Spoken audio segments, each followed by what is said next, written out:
All right, hello Weaver Lake. Now Geek Squad, this one's especially for you. So you know probably that I'm Miss Patterson and I'm in Nova Scotia studying small mammals. One of the things we do to study small mammals is we trap them in traps that look like this. These traps are called Longworth traps because the man who invented them, his last name is Longworth.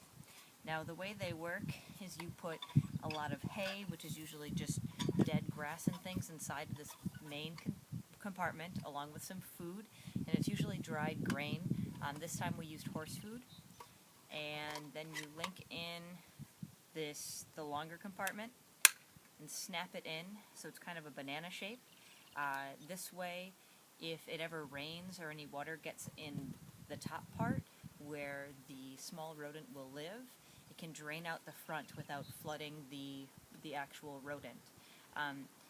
Then the front part has a little hinge that I can show you on the back of here. That hinge, that little bar, when a rodent walks across it and trips it, the door shuts, so the rodent can't get out anymore. Now, these traps have been used for many, many years, but there's a problem with where they're being used here today in Nova Scotia. So you're going to need to pay attention closely to try to figure out how the scientists solve this problem.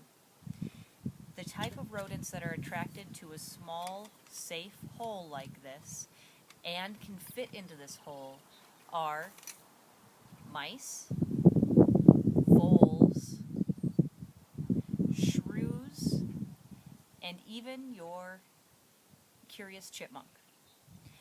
Now, remember the type of food I said we put in here? We put in grain foods, because if you put in something like insects or maggots or anything like that, the maggots would actually start to eat the other food and it would get really gross and smelly. So the scientists don't want to have to deal with that.